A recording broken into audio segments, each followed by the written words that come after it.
jende pila bildu gehala, eta gaur handoainen ere, ez dela kriston jende pila bildu gehala, eta argi usten egin gehala, idea ez dela hau, erreforma honek ez dula herriaren babesa, Euskal Herriak ez dula onartuko horrelako lan harremanen aldaketa, eta ezen esaten diogula sistema honi kaleratzeak eta sufrimenduak ekarriko ez duen erreforma bat besteik ez dalako.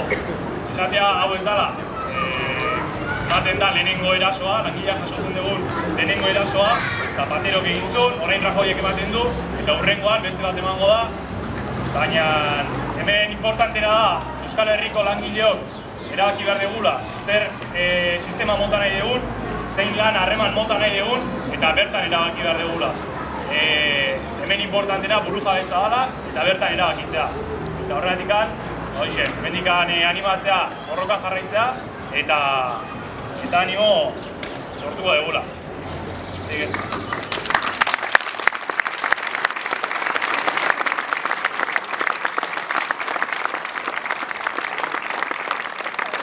Kaixo, Arratsaldeon. Iker Urruzola, elako guntzaldeko ordezkaria edo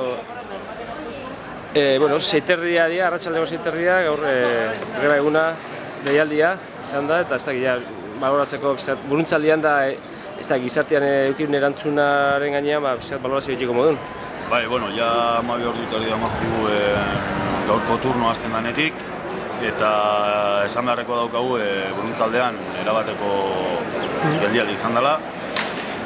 Oso gauza puntualak aparte utzita, baina komertzio guztiak itxita daude, industria itxita dago, zerbitzu minimoak direnak bai ambulategietan eta bar oso erantzun zabala izan du grebak.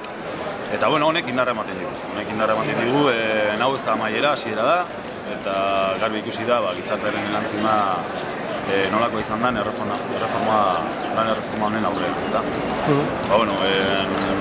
Gaur egungo gobernariek garbi ikusi behar dute ez dela inposaketa bide hoberena, baizik eta eragile sozialekin eta langileekin egon behar dutela, eta ez hori bakarri, baizik eta beraien politikak, langileen aldeko politikak egin behar dituztela, fiskalitatean, zerbitzu sozialetan, enplegua litxorreran, eta bar.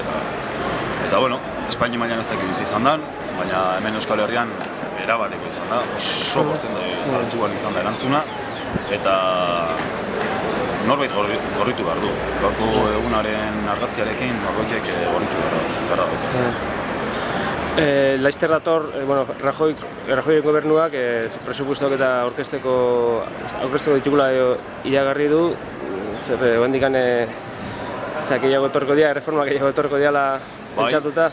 Bai, azkeneko albistea daukaguna da, bihar presupuestuen barrenean langile publikoei berain soldata jaitsiko die eta lan jornada edo igo ingo die.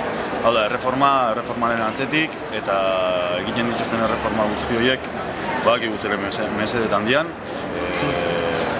banka handiak, botin eta konpainia, enpresa handiak, eta ekonomilari batzun menpe dago. Langileengan ez dut ezer pentsatzen, horrek ez du ekarriko lanpostu berririk, ez du ekarriko ekonomia suspertzerik, eta txirotasunera eraman nahi dituzte, eta biharko adibidea hori izan. Gracias, Iker.